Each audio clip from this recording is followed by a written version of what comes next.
Hello guys, welcome to my YouTube channel the maths club. बेटा एक ज़बरदस्त point जो होने वाला है आज के लिए मैं आपको बताने वाला हूँ कि आपको 10th के बाद और 12th के बाद क्या करना चाहिए। ठीक है, 10th और 12th के बाद क्या करना आपको चाहिए। तो हम सबसे पहले 10th की बात करते हैं। 10th के बाद आपको करना क्या चाहिए। अक्सर जो आपके गार्जियन है इस बात को लेकर हमेशा संशय में रहते हैं कि हम अपने बच्चे को कौन सी स्ट्रीम से कराएं जिसमें अपॉर्चुनिटी ज़्यादा हो। ठीक है, अपॉर्चुनिटी ज़्यादा हो। तो 10th के बाद भी यही है कि कौन सी स्ट्रीम से ले, और 12वीं के बाद भी ये डिफ़िकल्टी बच्चों के लिए होती है। तो सबसे पहले हम क्या करेंगे, 10वीं के बाद हमारे पास 3 ऑप्शन हो जाते हैं। हालांकि 3 ऑप्शन इनसे बेटर तो होता ही नहीं है।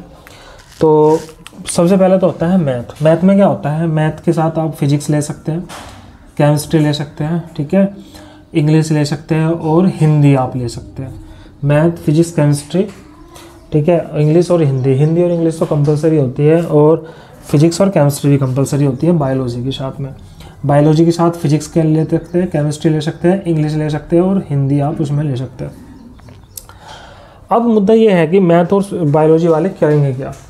देखिए, आप अगर इंजीनियरिंग लाइन के लिए चॉइस कर रहे हैं, भाई हमें इंजीनियरिंग लाइन में जाना है, ठीक है, और बीटेक वगैरह करना है या आईआईटी वगैरह करना है, तो आप मैथ वगैरह ले लीजिए। टीचिंग लाइन के लिए भी ऑप्शन खुले हुए होते हैं इसमें बहुत ज़्यादा। यदि आपको मेडिकल में जाना है, मेडिकल के लिए आप बायोलॉजी यूज़ करिए। आपको पता है कि आपके मतलब आसपास जो आपके दादा चाचा सब यही आपको कर रहे हैं कि मेडिकल में आपकी चॉइस ज़्यादा है, तो आप मेडिकल के क्षेत्र में जाइए।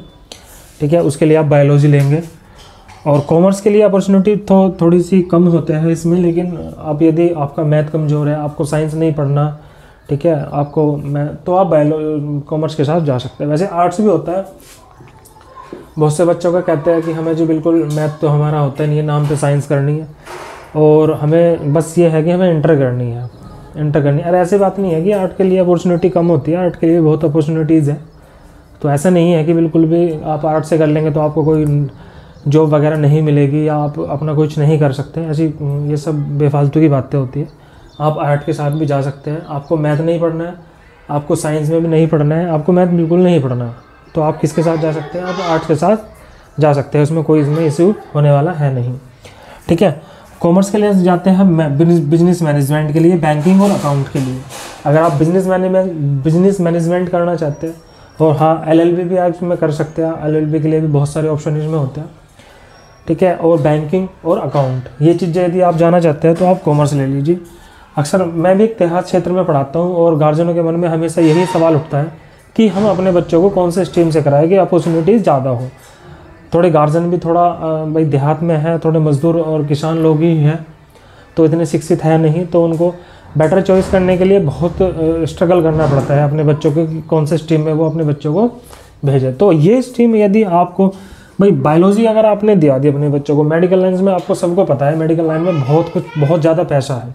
मेडिकल लाइन में बहुत पैसा है और पैसा भी है, और उसमें जो है ना कंडीशन है इतनी है कि समय भी ज़्यादा देना पड़ता है। और उसके बाद लेकिन मेडिकल लाइन आज के टाइम में सबसे सिक्योर मानी जाती है। कोरोना काल से ही मेडिकल लाइन को सिक्योर माना जाता है।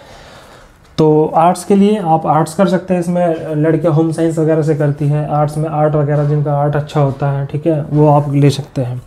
ठीक है, ये इतने सारी अपॉर्चुनिटीज़ हैं जो आप 10वीं के बाद करेंगे स्ट्रीम, और ये आप करने चाहिए। नेक्स्ट आ जाते हैं हम 12th के बाद क्या करें। 12th के बाद सबसे पहला ऑप्शन है BSc।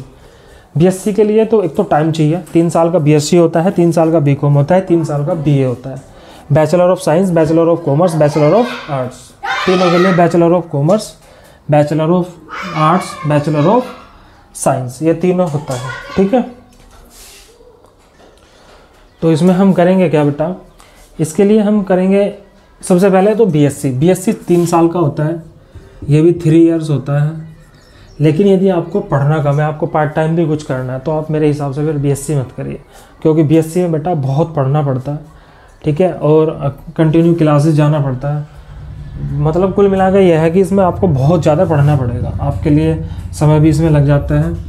और कॉमर्स के लिए थोड़ा बैंकिंग वगैरह में जाना चाहते हैं आप, बैंकिंग है हो गया आपका, और अकाउंट हो गया। ठीक है, बैंकिंग और अकाउंट हो गया। आप बिजनेस मैनेजमेंट का कोई MBA BBA वगैरह करना चाहते हैं तो आप BCom करिए। BCom के बाद आप MBA कर लीजिए। ठीक है, वो अपॉर्चुनिटीज़ आपके सामने होती है।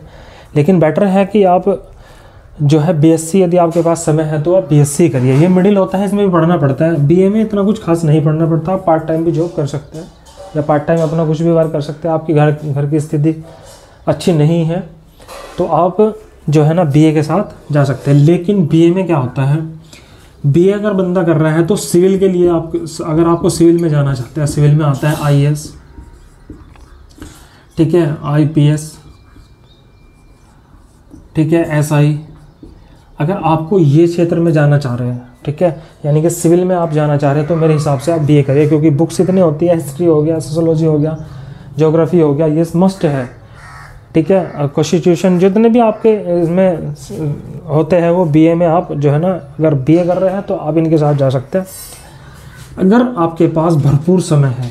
अब मैं इन तीनों के बारे में बता दूं, भरपूर आपके पास समय है, ठीक है, बीएससी भी, तो मेरे हिसाब से आप 12th के बाद नीट करिए। ये बायोलॉजी वाले करते हैं, ठीक है। अगर आपके पास बायोलॉजी थी इंटर में तो आप नीट के लिए प्रिपेयर कीजिए और उसका एंट्रेंस एग्ज़ाम दीजिए। आपके पास बहुत समय है, आप अपनी पीढ़ियों को बदल देंगे अगर एमबीबीएस डॉक्टर आप बन जाते हैं। पैसा बहुत कम लगता है, ठीक है, लेकिन बंदा आपके लिए इंटेलिजेंट होना चाहिए। नीट बंदा वही क्लियर करेगा जो कम से कम 17 से 18, 19, 20 घंटे पढ़ाई करता हो, अन्यथा नीट तो बहुत डिफ़िकल्ट होने वाला है, ठीक है। मेडिकल क्षेत्र में जाना चाहते हैं तो नीट भैया सबसे मस्ट हो गया। और कुछ समय देख लीजिए आप, बीएससी नर्सिंग ऐसे ही हो जाता था, लेकिन आज के टाइम में बीएससी नर्सिंग के लिए भी जो है ना नीट क्लियर करने के लिए कह दिया है। दूसरा होता है, अगर आपके पास पीसीएम था तो आप आईआईटी करिए, ठीक है। आईआईटी का जो एंट्रेंस एग्ज़ाम होता है आप उसके लिए प्रिपेयर कीजिए।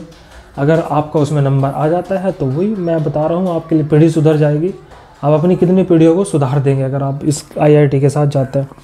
अगर आपके पास कॉमर्स थी, अगर आपके पास कॉमर्स थी इंटर में, तो आप सीए करिए, चार्टेड अकाउंटेंट। ये 3 बेस्ट ऑफ बेस्ट कोर्सेज होते हैं, ये 3 बेस्ट कोर्सेज होते हैं जो आप इंटर के बाद करेंगे।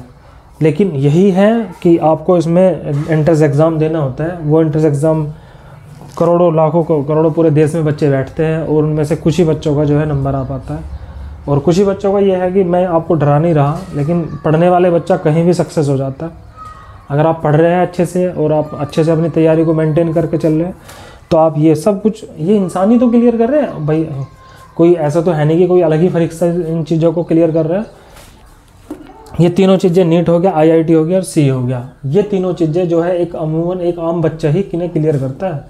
गरीब का बच्चा ज़्यादातर, अब देखिए जो सिविल में जो आ जाते हैं ना आईएएस पीसीएस जो बन गए बिहार क्षेत्र में, बिहार क्षेत्र को कम शिक्षित माना जाता है, लेकिन वहाँ से इतने आईएएस पीसीएस जो हैं निकल के आ रहे हैं। सिविल में बहुत ज़्यादा वहाँ से निकल के आ रहे हैं। क्यों आ रहे हैं? क्योंकि उनको पता है कि हमारे पास कोई अपॉर्चुनिटी है नहीं पढ़ाई के सिवा। हम पढ़ाई करके अपने जीवन को सुधार सकते हैं, अपने भविष्य सुधार सकते हैं, अपनी पीढ़ियों को सुधार सकते हैं। अन्यथा वहाँ पे जो है ना बस इतना ही खेल ये होने वाला। मेरे हिसाब से यदि आपके पास टाइम है और पैसा है, टाइम है और पैसा है, मेरे हिसाब से आप नीट करिए या आईआईटी करिए या सीए करिए। नीट बायोलॉजी आपके पास इंटर में होनी चाहिए, आईआईटी आपके पास पीसीएम होना चाहिए, यानी कि जो ये होता है हमारा, इसको हम पीसीएम बोलते हैं, फिजिक्स केमिस्ट्री मैथ, और ये पीसीबी फिजिक्स केमिस्ट्री बायोलॉजी, और कॉमर्स तो हमारा अकाउंट क्षेत्र में जाना जा रहे हैं। तो मैंने आपको तीनों चीज़ बता दी है। अब देखो ये वाला आप जा रहे हैं मैथ के साथ तो आप आईआईटी करिए, आप बायोलॉजी के साथ जा रहे हैं तो आप नीट करिए, आप कॉमर्स के साथ जा रहे हैं तो आप सीए करिए। लेकिन एंट्रेंस एग्ज़ाम देना होता है, मैंने देखा है बहुत सारे बच्चे कहीं के साल लगे होते हैं, लेकिन वही है बस कहीं ना कहीं उनकी कमियां रह जाती है जो इसमें नंबर नहीं आ पाता। तो ये बता मस्ट चीज़ें हैं जो आपको मेरे हिसाब से करनी चाहिए।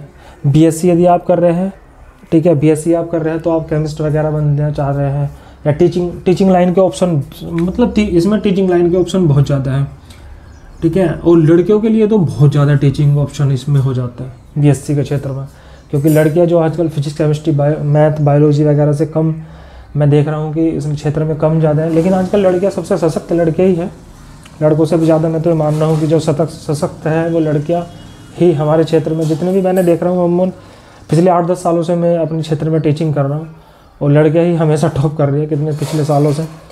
तो बेटर है कि लड़कियों के लिए बेस्ट ऑप्शन है कि आप बीएससी करिए। और नहीं, अगर घर की स्थिति ऐसी लग रही है कि हमारे पास समय नहीं है, हमें जल्दी से कुछ, मतलब घर भाई ऐसा होता है कि माँ बाप के बहुत सारे बच्चे होते हैं और सबको नहीं पढ़ा पाते, तो आप जो है ना फिर बीए के साथ जा सकते हैं। बीए में आप civil, IAS, PCS, SI, sub inspector बन सकते हैं।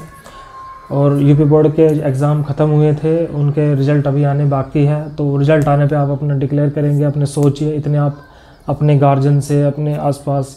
पर एक बात हमेशा ध्यान में रखना कि जहाँ आपका फ्रेंड कहे आपको वो नहीं करना है, या फ्रेंड ऐसा ही अच्छे भी फ्रेंड होते हैं, आप अपनी रुचि देखिए कि मैं तो उस स्कूल में जा रहा हूँ, इस स्कूल में जा रहा हूँ, मुझे ये स्ट्रीम लेनी है। आप उनको नज़रअंदाज कीजिए और अपना चॉइस देखिए, अपना इंटरेस्ट देखिए, मुझे किस चीज़ में इंटरेस्ट है। मैं आपसे कहूँ या कोई आपसे कहे तो आप बिल्कुल मत मानिए, बिल्कुल मत मानिए। आप अपना इंटरेस्ट देखिए कि आपका इंटरेस्ट कहाँ में है। ठीक है बेटा, बस इतना ही मैं समझाना चाह रहा था कि कुछ भी करने से पहले ये सब बकवास है, मैं कह रहा हूँ कि ये सब बकवास है। सबसे पहले आप अपना इंटरेस्ट देखिए, आप अच्छा किस में कर सकते हैं, आप अच्छा कौन से स्ट्रीम में कर सकते हैं।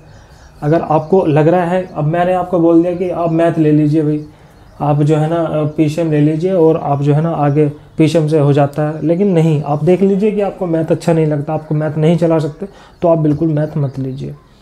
वो आप अपने इंटरेस्ट के हिसाब से देखिए सब कुछ। बस इतना ही मेरा समझाना था। और अभी वही, आपने चैनल भी सब्सक्राइब नहीं किया है तो चैनल सब्सक्राइब कर ले, बेल आइकन को ज़रूर दबा ले। ठीक है, आज के लिए इतना ही। और बस थैंक यू सो मच। जय हिंद।